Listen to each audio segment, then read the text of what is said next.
So, hello everyone, and welcome to the weekly Dharma gathering. My name is Alex Van Gils, and I'm one of the hosts of Weekly Dharma Gathering.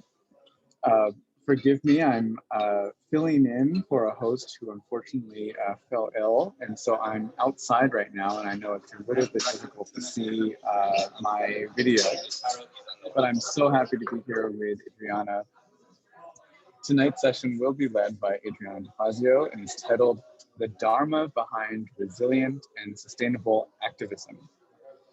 Adriana will lead us in meditation and in a Dharma talk, and afterwards there can be an opportunity for question and answer discussion. Tonight's session will be recorded, so if you prefer not to be seen, please turn off the camera to Zoom. And please note that you also will be recorded when asking a question. Also, if you have a question during the guided instruction or the talk, please feel free to enter into the chat box at any time, and we'll be able to address it during the discussion period. The recording of tonight's gathering can be accessed within 48 hours via your purchased products on your Vimeo Weekly Dharma Gathering account, and you'll receive an email notification once it's posted.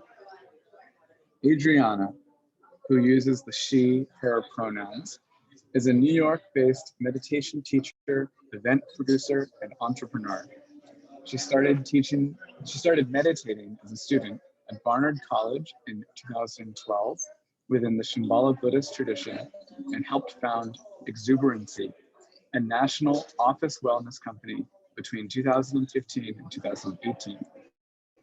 She is the assistant to and under mentorship of Tibetan Buddhist teachers Dr. Shante Paradigm Smalls, Ethan Nichtern, and David Perrin.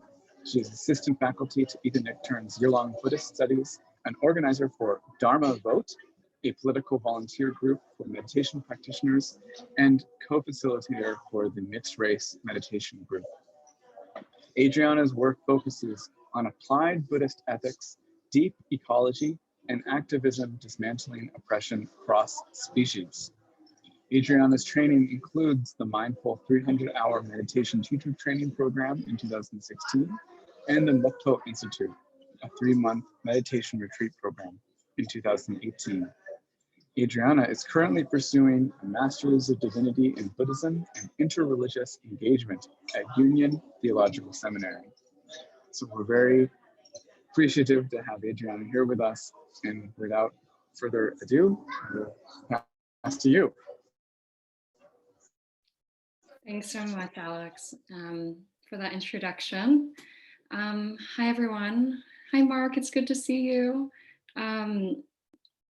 So for tonight's talk, I just wanted to start off by inviting everyone, if you feel, I'm currently in grad school, in aka Zoom world, and so I invite you to turn off your camera if you feel more comfortable, to lower your screen, and to just find a comfortable position for you that isn't necessarily at your desk if that isn't serving you right now.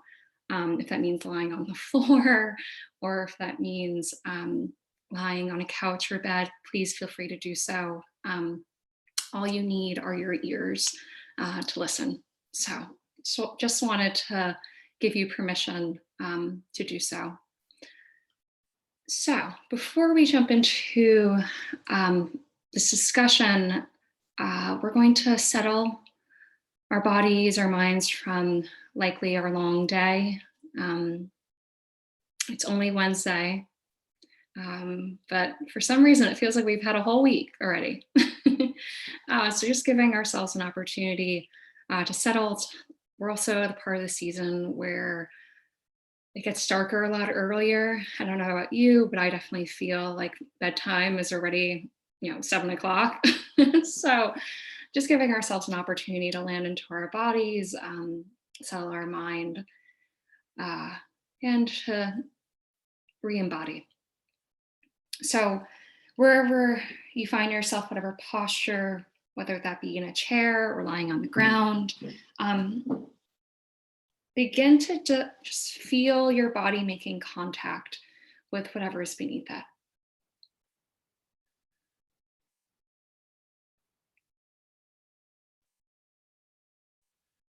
For me, these are the soles of my feet,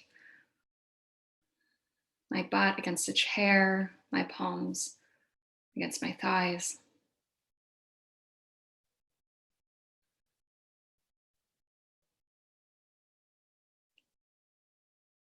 Feel the opposing pressure,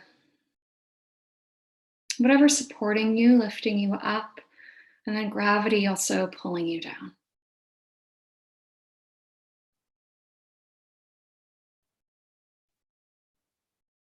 Humbling you into your body, humbling you into the earth.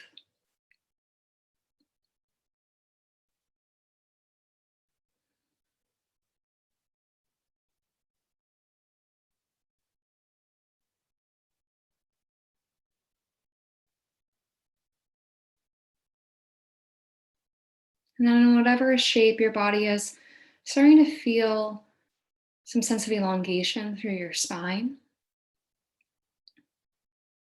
inviting space, inviting air in between each one of your vertebrae.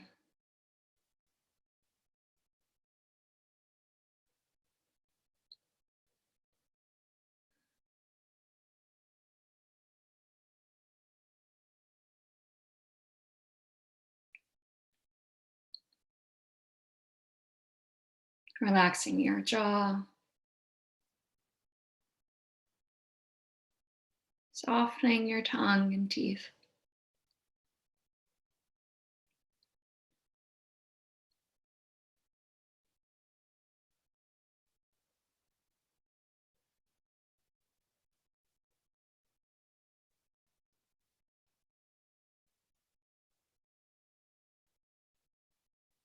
Choosing to either gently closing your eyes or to rest your gaze about 3 to 5 feet in front of you.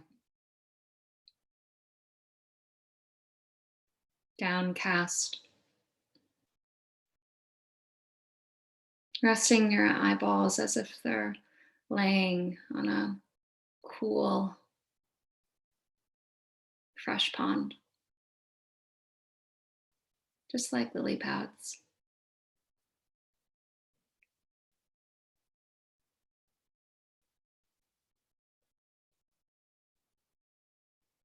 Relaxing the delicate skin around your eyes, smoothing it out through your eyelids, eyebrows, and forehead.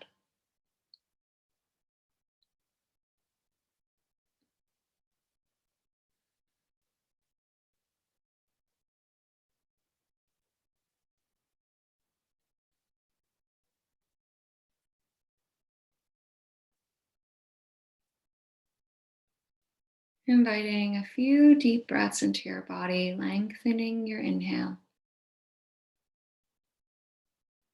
and lengthening your exhale.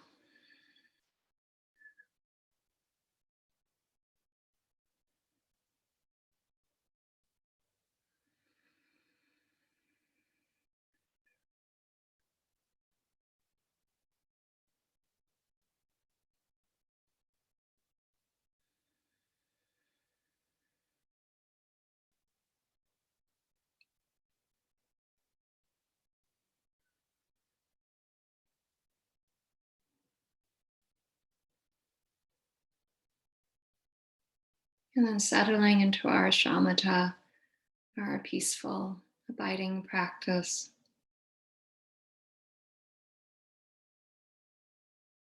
Allowing our breath to find its own smooth rhythm.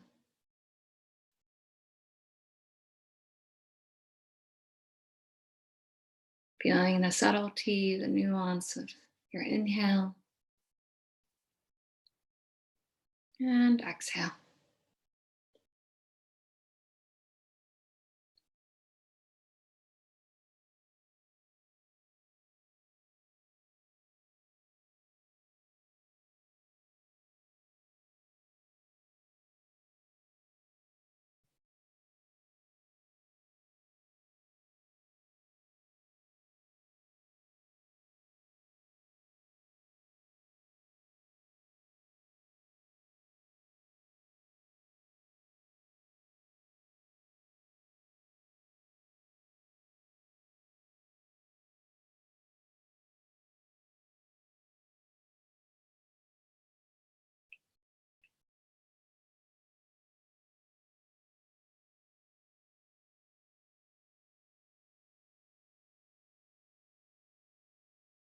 And if you find that your mind has wandered off to some train of thinking, remaining very gentle and kind with yourself, knowing that that's okay and normal.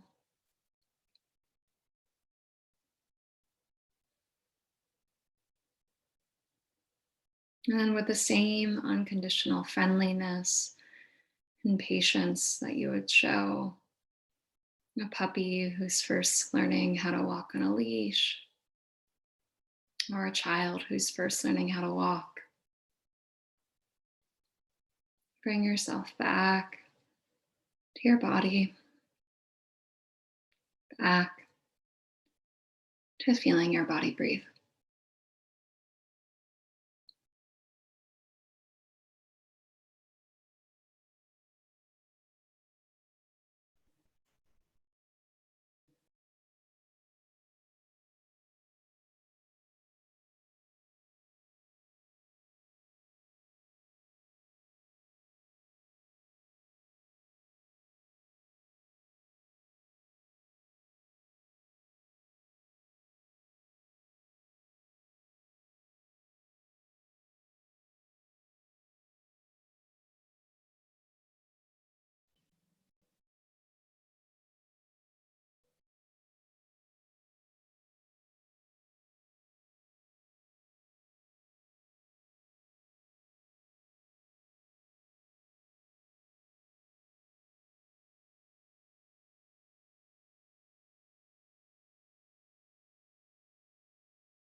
Very gently letting go of your shamatha practice,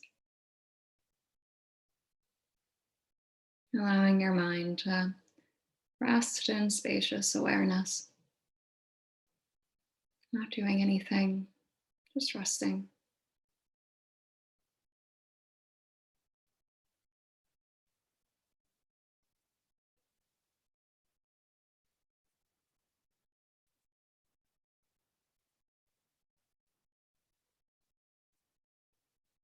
And then coming out of your meditation practice, your own time, raising your gaze, opening your eyes, and then bringing your awareness back into your immediate space.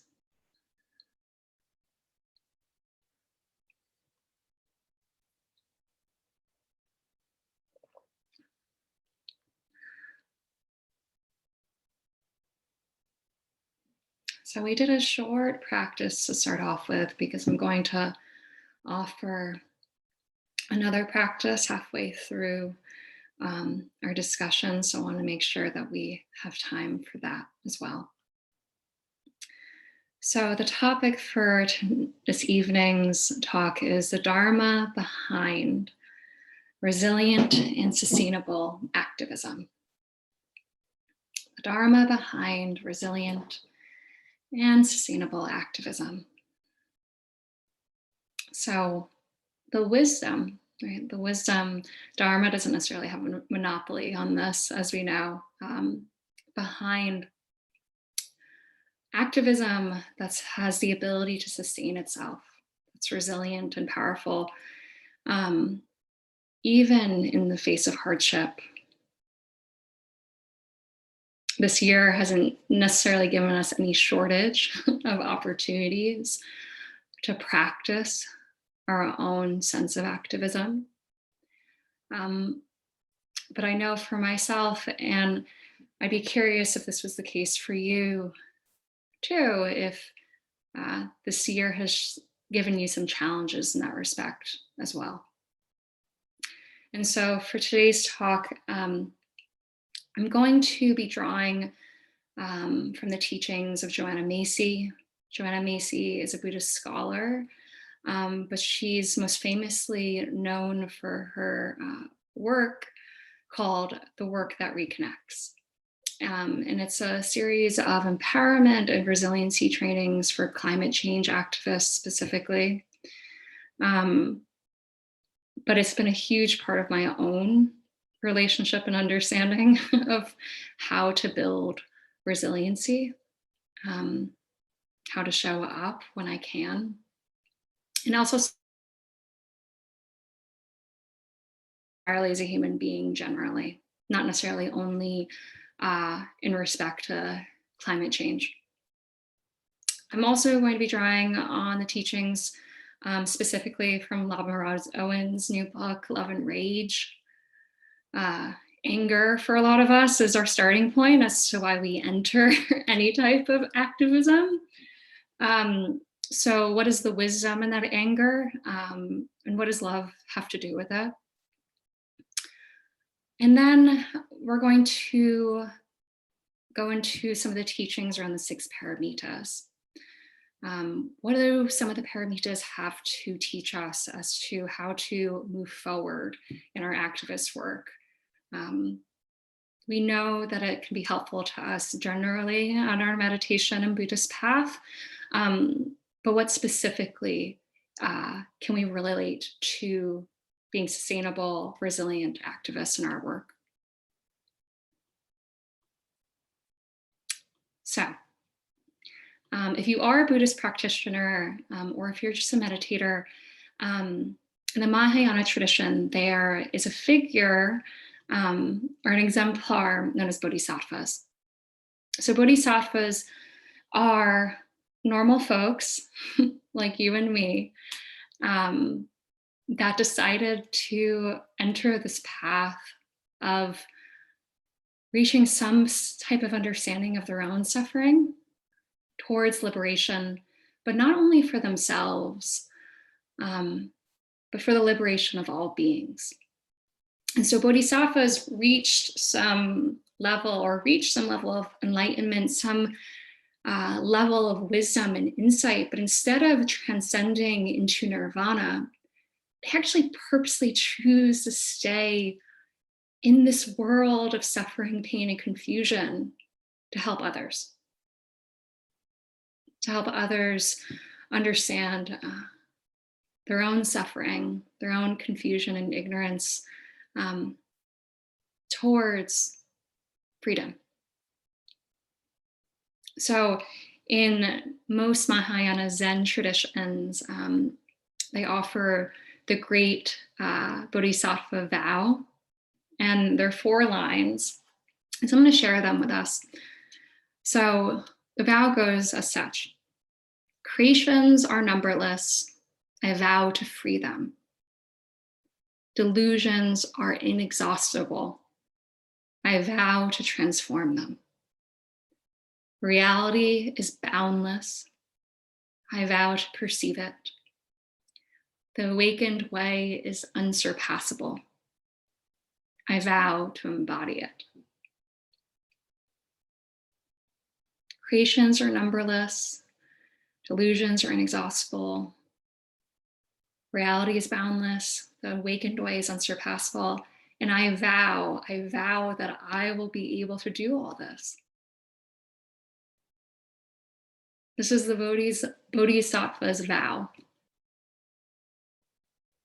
And so for most Buddhists, you don't necessarily take the Bodhisattva vow at the beginning of your path. You're first are like, let me just take refuge.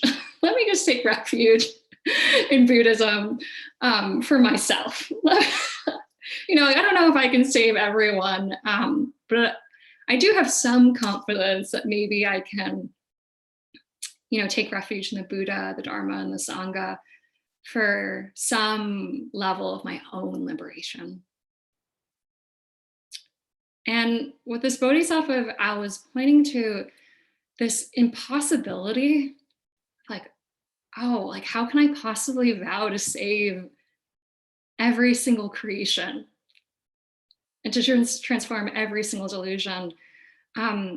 David Loy, he's a Buddhist teacher, and he, in his book Eco Dharma, he talks about the great Bodhisattva vows of Zen in the sense of the whole fact that the vow cannot be fulfilled is not the problem for us. Is not the problem, especially for those of us who identify as activists in our work, but is the very point. It's the very point that it's impossible, that it can't be fulfilled. He says, since it can't be achieved, what the vow really calls for is a reorienting of one's life from our usual self-preoccupation to primary concern for the well-being of everyone.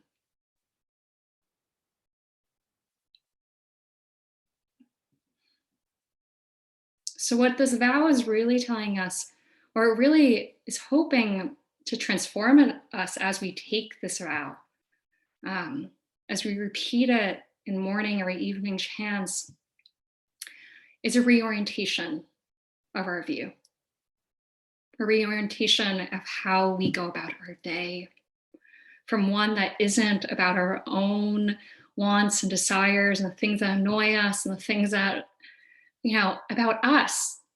It's a decentralization on our egoic self into one that encompasses others. And what's weird about this paradox is that the decentralization of only focusing on our egoic self, being able to let that go, there's actually some relief in it. It's like when we're reminded of our own self-preoccupation and how fruitless that is. There's actually there's relief in knowing that we can extend ourselves outward, that we don't necessarily have to only focus on ourselves.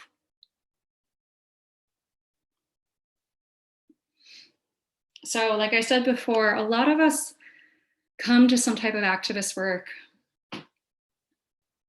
whether it be abolition, anti-Black racism, climate change, whatever it may be for us, we usually come to it from some very, very raw sense of anger and rage for the situation at hand. We're quite frankly just pissed. It doesn't make sense that there could be this much suffering. And our sense of the world and what makes sense to us and our values, what's important to us, is just completely misaligned in that moment. So we feel so much anger. Like, how could we have let this happen? Humans we're supposed to be basically good. We're supposed to have bodhicitta. That's what Buddhism tells us, that we're inherently good. Yet somehow we've allowed ourselves and we've allowed our society to manifest systemic harm. That's just, there's no words. But Lama Rod, this very wise man, says, a lot of our relationship in activist community, our relationship to anger as a fueling force is often immature, ill-informed, and overly romanticized. We become so habituated to our anger as a force, as to pointing us to injustice. Of like, oh, well, I need my anger because it connects me to my suffering, and so then it connects me to other people's suffering. Like, my anger keeps me awake. Like, my anger keeps me woke. Like, I need to suffer. I need to be angry to be in solidarity with those that are suffering too. These are the things that we tell ourselves. We see this a lot in, social justice warrior circles, where it's like, if you're not angry, you don't belong. Like if you're not angry, you're complacent, you don't care. Like, or, oh, you're just ignorant. Like if you're not angry, then you're not awake to what's happening right now. And there's some truth to that. There's some truth to that. But there's also a lot of confusion in it as well. Because the anger that's fueling us in those moments isn't necessarily one of wisdom, but it's a false source of energy that's reactive, compulsory. We feel that anger and then we just want to act because it's like, this doesn't feel good and I don't want to deal with this necessarily in the way that perhaps leads to greater healing. But it's like, I just want this to change. There's an injustice. I want this injustice to change, so I'm just going to act. And the issue with that type of approach is that we end up missing a step. Going back a moment, it's important to indicate that anger is a clarifying energy. Like anger points us to when something is wrong. We could be sitting in a conversation with people and we can be in a room, we can hear something and we can be like, oh, that doesn't feel good. Yeah, this happens to me all the time. Like, I hear people talk and I'm like, like that, I don't, maybe in the moment I don't really know what's going on, but I know it isn't right. Like, or I know that I feel some friction, some irritation. And after that friction and irritation, the emotion that always usually results is anger. It's anger. So there's some clarifying energy to it. There's some good to our anger, and that it helps us discern. But to work with that anger skillfully requires and relies on our embodiment. It relies on us being in our bodies when we experience that anger, feeling it, taking a beat.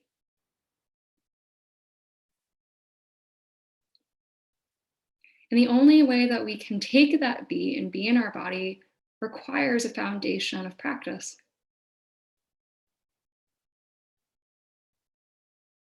So it's not fast. It requires that we have some foundation of knowing how to be embodied, knowing how to feel into our emotions when they're happening within us. I would go so far to say that all systems of oppression depend on our disembodiment.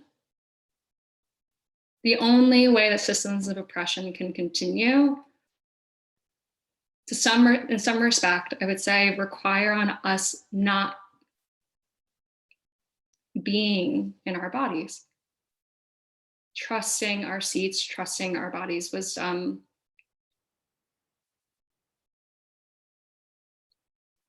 And the importance of being able to work from anger, from a sense of embodiment, is that if we don't, then we risk the chance of possibly creating harm.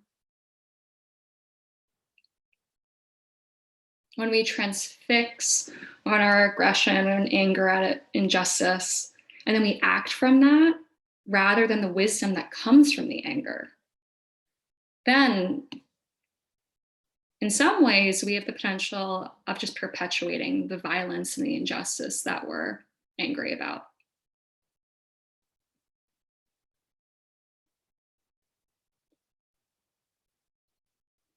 Anger could be like the fuel It's like, say like anger was like the worst grade gasoline.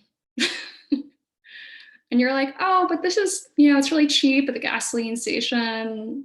Like it's not what everyone else puts in their car, but I'm gonna put it in my car because, it seems to work fine. I haven't gotten in trouble before. My car seems okay.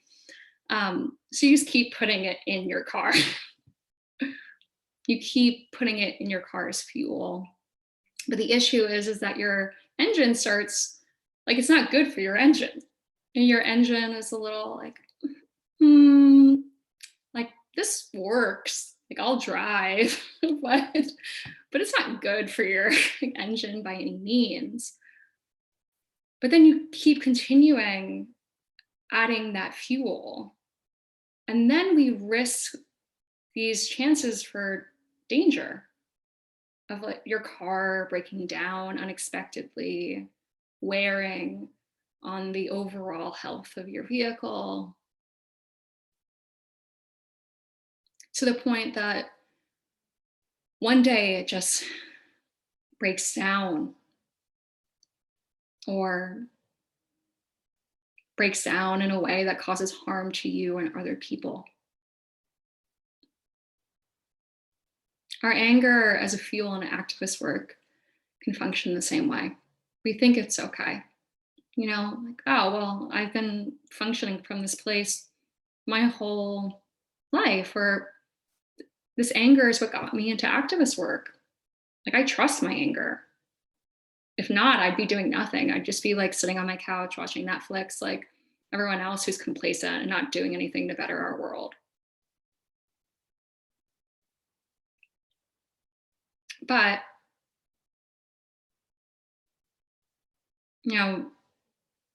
that fuel can then somehow lead to you lashing out, burnt out, just generally. And then just unskillful activism, unskillful action that isn't reducing harm, but contributing to it.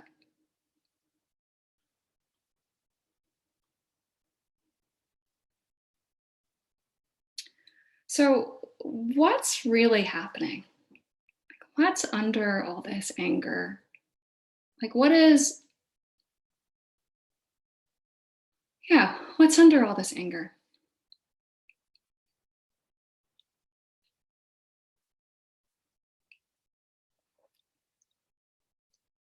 So Lamarad talks about how, for him, what's under his anger is a woundedness, a heartbrokenness.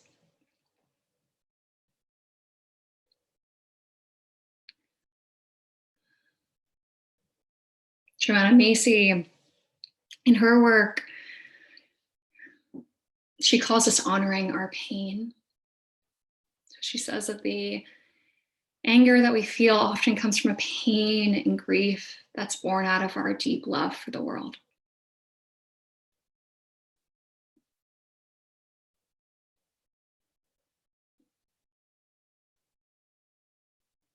We're angry because our hearts are broken. That's really what's happening. But our broken hearts are often feel weak. If we just sit with our broken hearts, would we get anything done?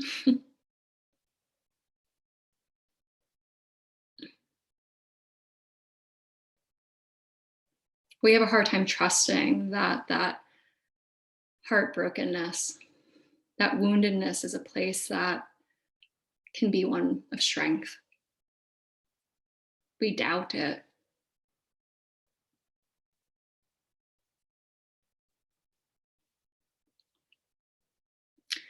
Now, on the other hand, and we may oscillate between phases of feeling anger and rage and heartbrokenness to just completely and fully receding and numbing out.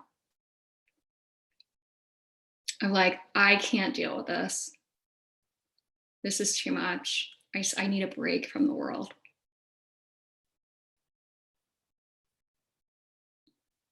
And so we then buy into this culture of avoidance, a culture of ignorance on purpose. What's insidious about this is that we're completely conscious of what we're doing. We're ignoring because we know it hurts too much.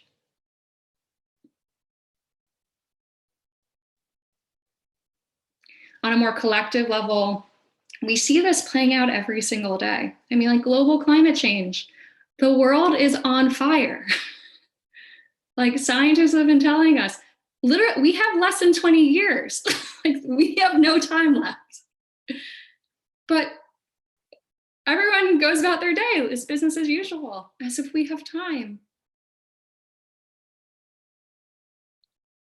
In her book, Active Hope, Joanna Macy references a study, a psychology study, and they put a group of participants in a room and they were told to wait there and fill out a questionnaire. So when they put one person in this room and the person was filling out the questionnaire by themselves, they started pumping in vapor like smoke through the vents into the room. And the person by themselves normally right away found help or like something's wrong. But when they did the same study with a group of people in the room, and still same circumstances, were like, sit here, fill out this questionnaire, and then started pumping smoke like vapor into the room. Even when the room was filled with smoke and people were coughing and rubbing their eyes, most persisted with the task of filling out their questionnaire. More than 2/3 continued for a full 6 minutes before they were rescued by one of the researchers. So that's our reality. That's our reality. We're in that room. We're in that room with all those other people where the smoke is filling the room and our eyes hurt. But for some reason, we're still there. So we're swimming in this culture of ignorance. We're swimming in this culture that just doesn't want to deal with what's happening.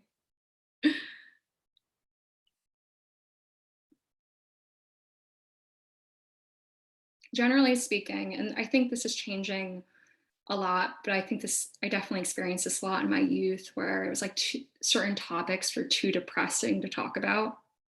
Like someone would just like mention death or 9/11 or just any type of catastrophe and be like, oh, well, that's too depressing. Let's not talk about that. I'm sure we have some people in our lives that still say things like that. Those people are less so in meditation Buddhist circles because everyone's just like, yeah, suffering.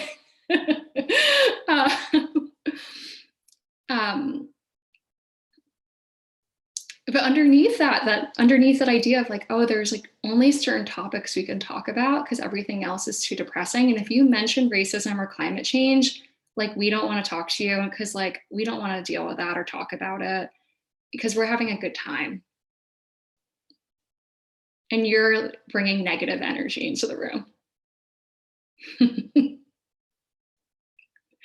But what that really is pointing to is that we've habitualized a culture of avoidance of emotional distress. Because there's some level of a lack of faith that we can comfortably handle it.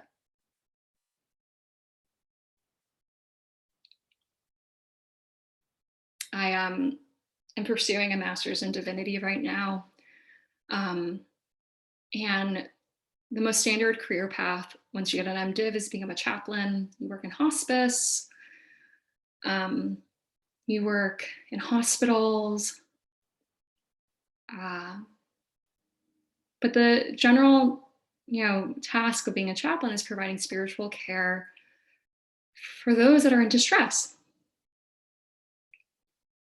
And I was watching one of my classmates shared with the others in my program a video, I think the New York Times did it on palliative care for babies, for infants. And they followed this doctor who her job was to tell parents that their child was going to die. Like their like newborn baby only had a certain amount of time to live to care for the death and dying of children.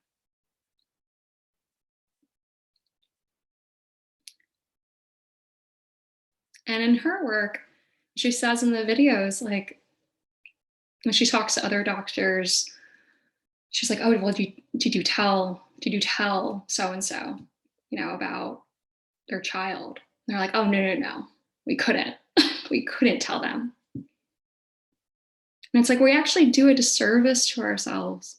We're doing a disservice to ourselves if we can't be honest about these inevitable truths of death and dying and suffering. And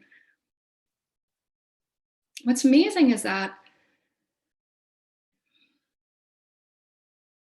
what she found and what a lot of hospice chaplains find is that if you're able to acknowledge death, if you're able to acknowledge just too depressing material, it actually increases quality of life. People are able to live with a little bit more dignity rather than living in ignorance. Ignorance that they didn't necessarily even choose, but others chose for them.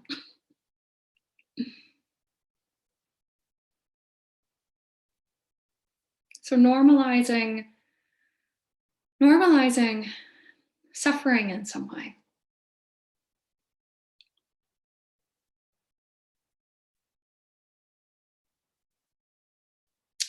I'll say this. A lot of us don't want to approach these emotions because we fear that we'll become stuck in them, especially if we have any history of depression or anxiety. It could be really daunting to enter activist work or enter any type of difficult conversation or really immerse yourself in the despair that is our world, because we fear that we'll become stuck in these emotions again. We fear that we won't be able to get out of the despair. But what ends up happening through that avoidance is that we end up dulling our emotions.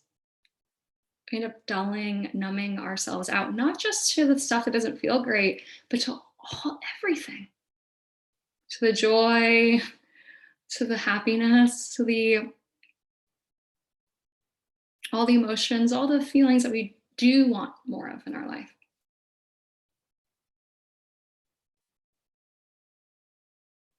But facing our despair or distress does not necessarily make it disappear, which is important to indicate as well. It does not make it disappear. But when we do face it, we're able to place our grief within a larger landscape that gives it a different meaning. Rather than feeling afraid of our pain, we have the potential or the opportunity to feel strengthened by it.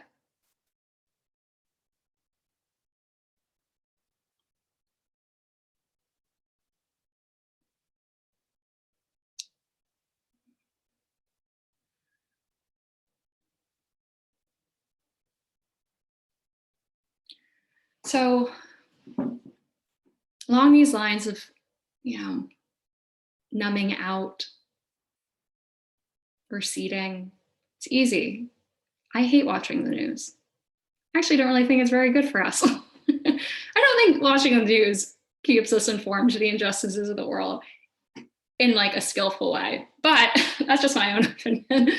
But I think a big issue with current environmental and social change activism is that there's an assumption that if people know how bad everything is, if we bombard them with information, statistics, facts, graphs, images, if we just have them read a ton of books, that they would become active in tackling the issues at hand. It's like, well, if people just know about mass incarceration. They'll just feel inspired. They'll feel inspired to do something because they just will realize how unjust the whole system is. If people know that climate change is going to, like, if people know that the world will continue, but human species won't, then they'll do something. But what's missing in this approach is that this aspect of healing that's needed. This aspect of healing or acknowledging our own pain and suffering to the circumstances. And if we end up just bombarding ourselves with more information, what can end up happening is just an increase of resistance.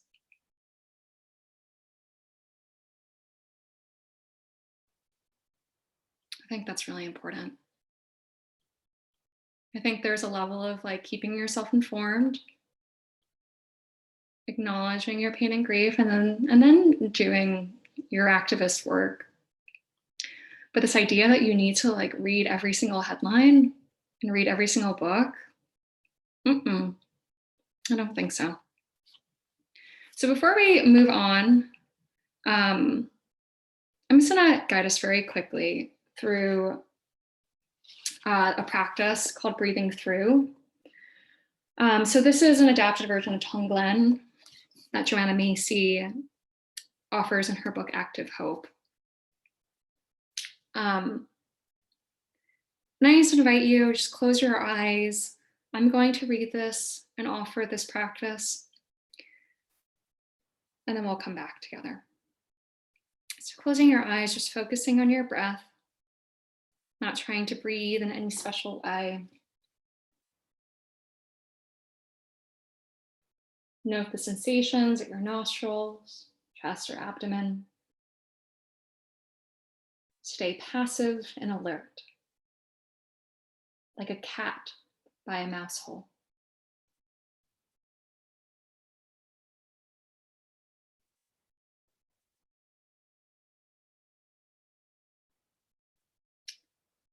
As you watch the breathing, note that it happens by itself, without your will, without your deciding each time to inhale or exhale. It's as though you're being breathed by life. Just as everyone in this room, in this city, on this planet now, is being breathed by life, sustained in a vast living breathing web. Now visualize your breath as a stream or a ribbon of air. See it flow up through your nose, down through your windpipe, and into your lungs. Now take it through the heart, at the center of your chest. Picture it flowing through your heart and out through an opening there to reconnect with the larger web of life. Let the breath stream, as it passes through you and through your heart, appear as one loop within that vast web, connecting you with it. Now, open your awareness to the suffering in the world. For now, drop all defenses and open to your knowledge of that suffering. Let it come as concretely as you can. Images of your fellow beings in pain and need, in fear and isolation, in prisons, hospitals, refugee camps. No need to strain for these images. They are present to you by virtue of our interexistence. Relax and just let them surface.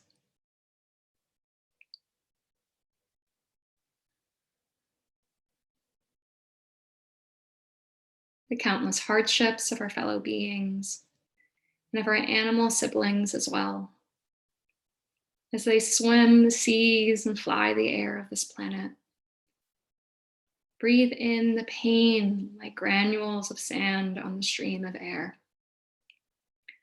Up through your nose, down through your trachea, lungs and heart, and out again into the world. You are asked to do nothing for now, but let it pass through your heart. Be sure that stream flows through and out again.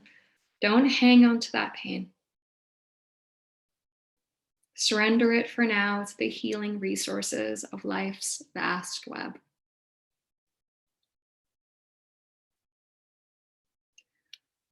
Let all sorrows ripen in me, said Shantideva, the Buddhist saint. We help them ripen by passing them through our hearts, making good, rich composts of all that grief, so we can learn from it, enhancing our larger collective knowing. If no images or feelings arise and there's only blankness, gray and numb, breathe that through. The numbness itself is a very real part of the world. And if what surfaces for you is not pain for other beings, so much as losses and hurts in your own life, breathe those through too. Your own difficulties are an integral part of the grief of our world, and arise with it.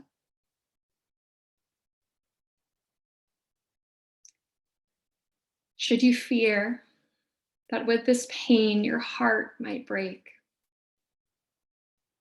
remember the heart that breaks open can hold the whole universe. Your heart is that large. Trust it. Keep breathing.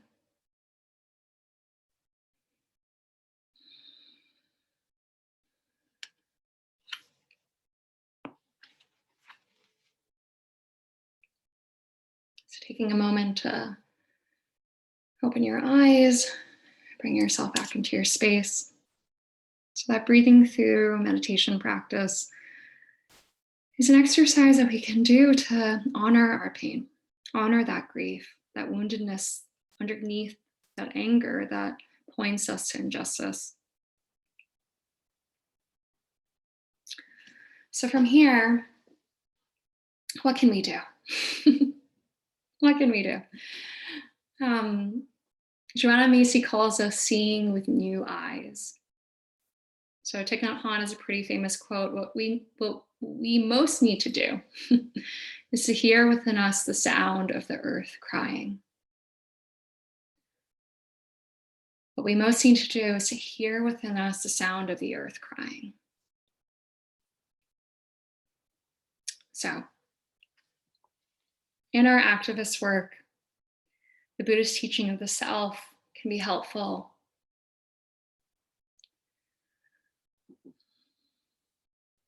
Oftentimes, we're told that we have to get rid of the self, or we're like, oh, non-self, so self is always bad. But from a relative understanding of the self, it can actually work in our favor for our activism work. And Joanna proposes a different way of looking at it. And rather that we're not just looking at only ourself, but expanding circles of what our self can contain or can entail. So this widening circle of the self isn't just about us anymore, but the world's pain and suffering, all these enormous issues and injustices aren't someone else's problem, but it becomes our problem. In the same way that misogyny is not just a woman's problem, it's a man's problem as well, or non-binary folks' problem. Same way that racism is not just a BIPOC problem, but also a white folks' problem. Because it harms all of us. Harms all of us. Rainforest activist John Seed says, I try to remember that it's not me, John Seed, trying to protect the rainforest. Rather, I am a part of the rainforest protecting itself. I am a part of the rainforest recently emerged into human thinking. I think that's beautiful. It's like almost flipping on its head. It's like, oh, that's like our egoic sense of self that we like care, want to protect ourselves so badly. But once we expand our understanding of the self, like the earth is us, she is us, we are the earth. Possibilities, imagination opens a little bit. Next thing is power. So oftentimes when we think of power, we think of it in the negative sense: power over, domination, control, a power that's commodified, one that leads to conflict and mental rigidity. But instead, our activist work, we can be in power with our anger instead of it having power over us. We can have a power that's one of self-agency, that relies on our self-embodiment. A power that's based on our trust in our own basic goodness. Reverend Angel Kyoto Williams in Radical Dharma says, I'm actually encouraging people to take back their own power by taking back the wholeness of who they are, by examining and interrogating what the system has done, the system of white supremacy. Not to just whoever is marginalized, but to the people that are participating and perpetuating that marginalization, often unbeknownst to them. Taking back your own power, your self-agency. And what that power really is just your wholeness. Something really beautiful about that. Next is community. So this may seem like a no-brainer. But the reason why community is so powerful is because it's a direct response or counter to the hyper-individualism of our culture. This capitalist consumer culture that reinforces that we're out for ourselves. And what's important of this community work is that this honoring our pain, honoring our grieving can't just happen on an individual level, it has to happen collectively. It has to happen within our activist communities, within our organizations. Lama Rod says the great activism needed today entails bridging our personal grieving with the grieving of our communities. That's where like policing each other comes from in activist communities, where it's like, we expect everyone to know everything, or like we expect people to be woke and like to know the problems like we do. It's like we actually just like allow ourselves to grieve with each other.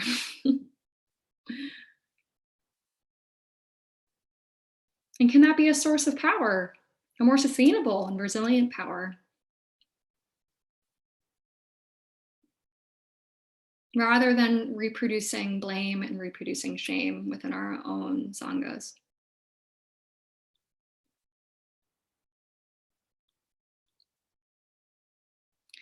And then next, rather than having anger fuel us,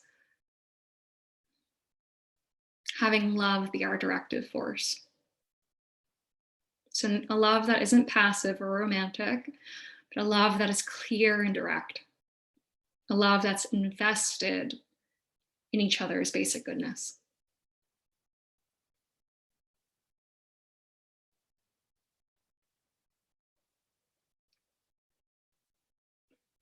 A love that acknowledges that, a newcomer to our community or someone doesn't have all the right language, that they can say something, but there's still an opportunity for reconciliation. Like someone says all lives matter, and it's like, well, they just don't belong. They don't get it. mean, there's something deeply problematic about that phrase, and it's harmful. But how can love be our directive force of calling people in rather than calling people out?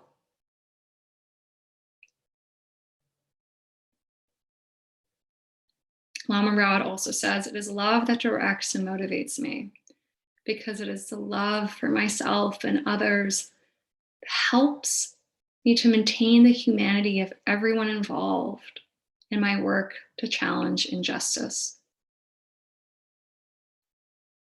So this idea that maintaining humanity of everyone who's involved, even the perpetrators, even Donald Trump. Because when we forsake their humanity, we forsake our own in the process. That's really hard. We end up just mirroring the same destructive forces.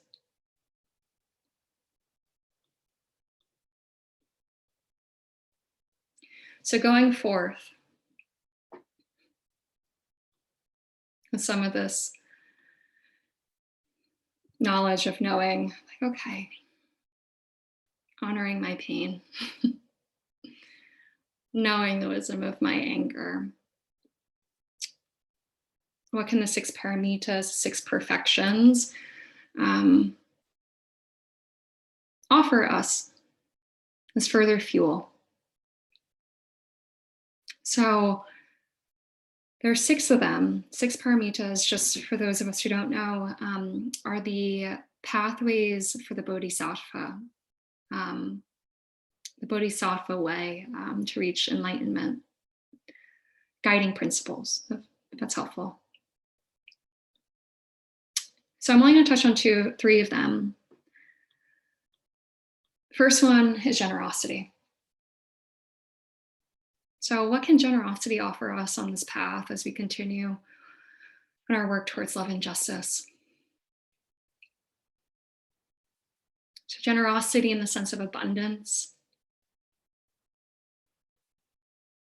Ratna, if we're familiar with the Buddha families. It's capacity, something to give from, not an empty tank. Sharon Salzberg, in her book Loving Kindness, I love this, talks about a glass of water. She says, if you take a teaspoon of salt and you put it in your glass of water, it's probably going to taste pretty salty.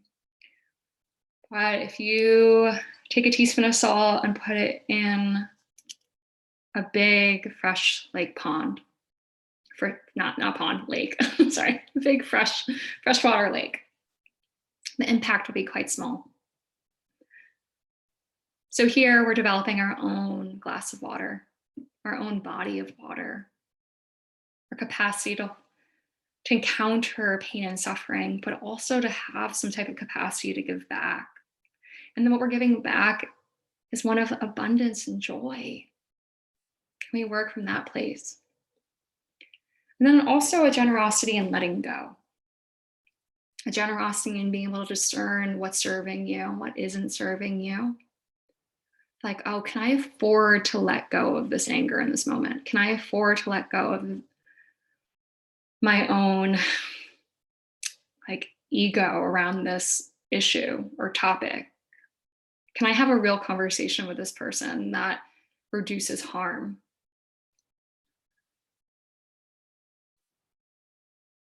So this essence of non-attachment,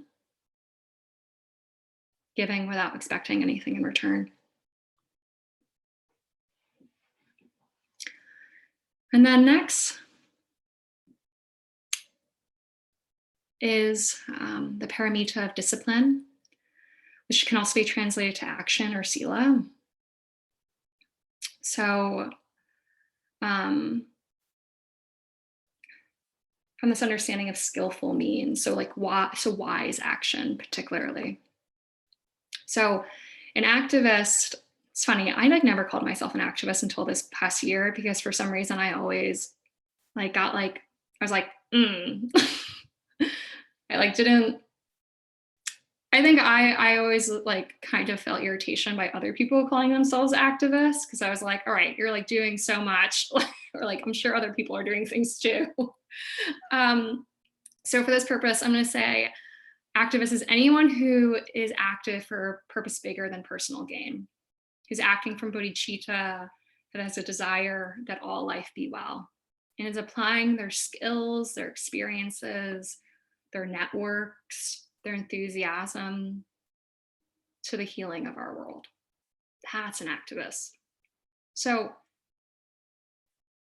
probably means that we all are in some way, unless we're doing absolutely nothing to help anyone.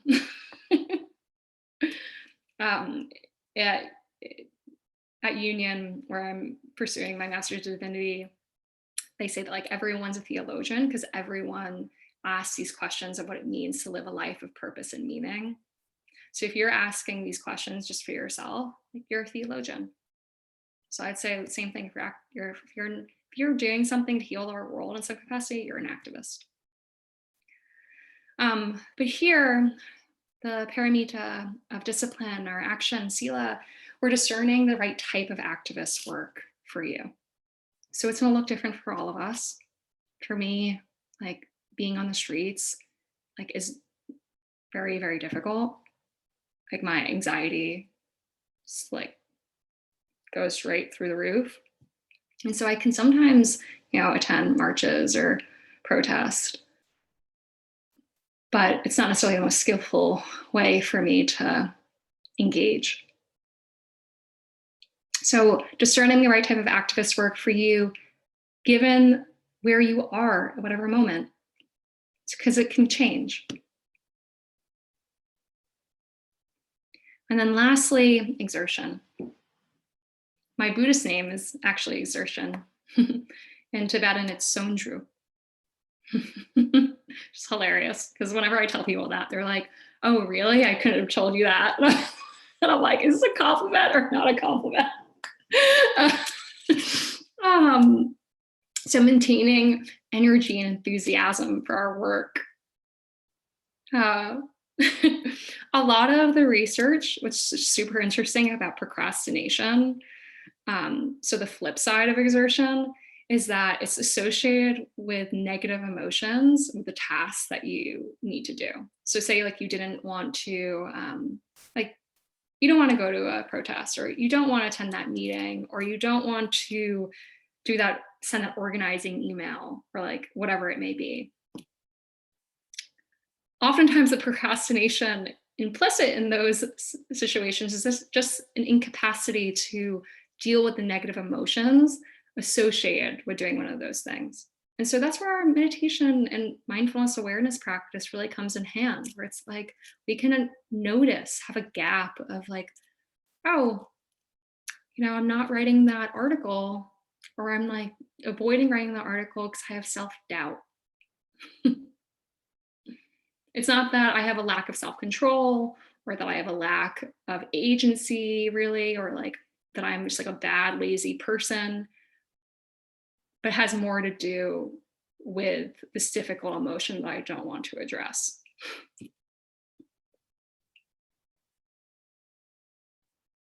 So what's important for exertion or maintaining energy is being aware of what drains, demoralizes, and exhausts you. Not trying to be a hero. And then being aware of what nourishes and energizes you.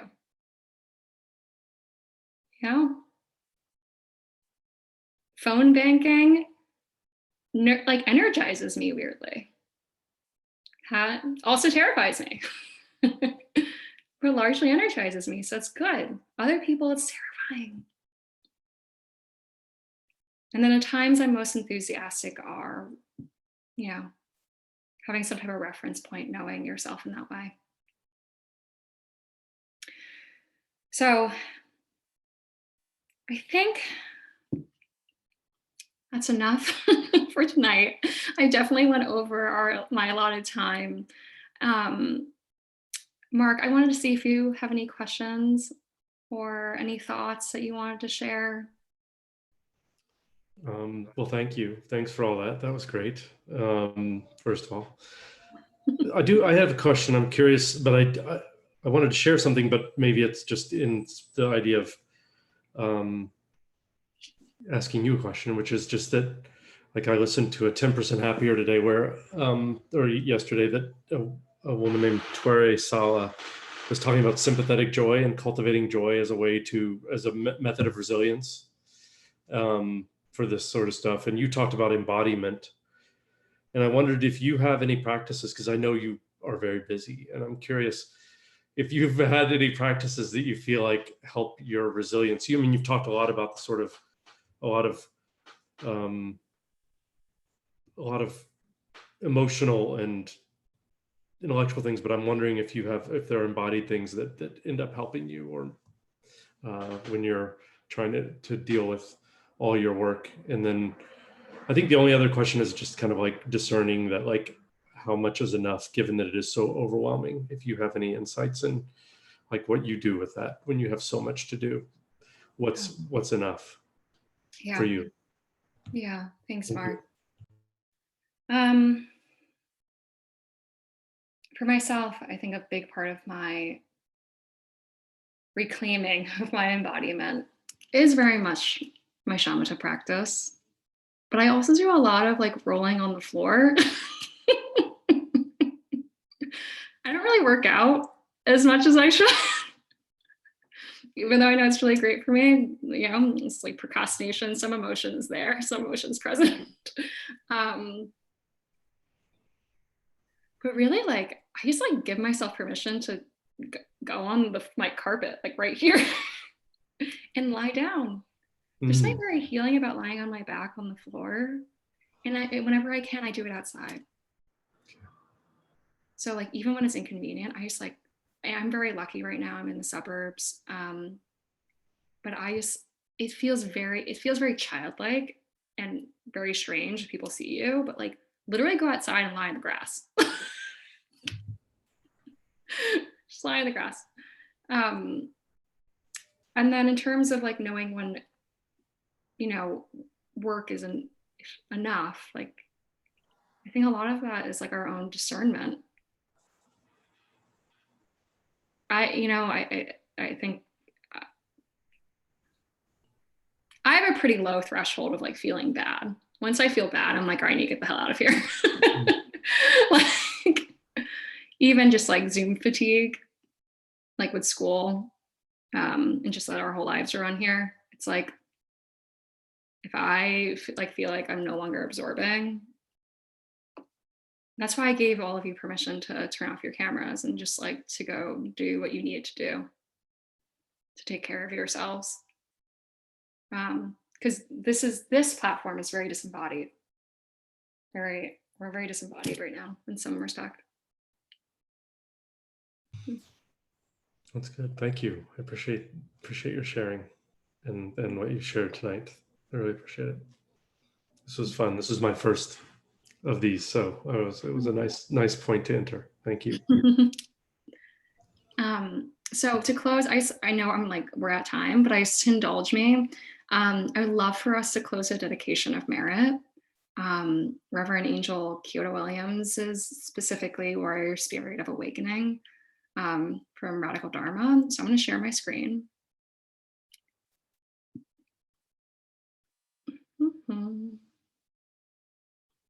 Okay. So if you will indulge me, you can keep your mics off if you'd like. Just taking a tall, comfortable seat.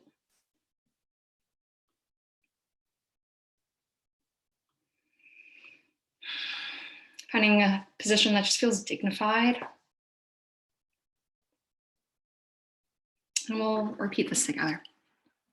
May all beings be granted with the strength, determination, and wisdom to extinguish anger and reject violence as a way. May all suffering cease, and may I seek, find, and fully realize the love and compassion that already lives within me, and allow them to inspire and permeate my every action. May I exercise the precious gift of choice and the power to change that which makes me uniquely human and is the only true path to liberation. May I swiftly reach complete, effortless freedom so that my fearless, unhindered action be of benefit to all. May I lead the life of a warrior.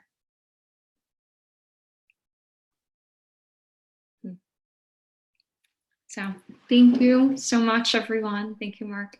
Thank you. I hope this is a benefit to those of you also who are watching the recording. I want to make myself available. I'm very much like on this path. I should have prefaced this. I'm not an expert at all in any of this material. But my website's my name, adrianadifazio.com. I feel like this is like really where the Dharma and our paths as bodhisattvas are really come together. And I think this is like the most important work of our lives. So, yeah, it's an honor, and thank you again. I hope to see Mark. I hope to see you soon and another time. All right. Wonderful. Thank you very much. Good night. Night.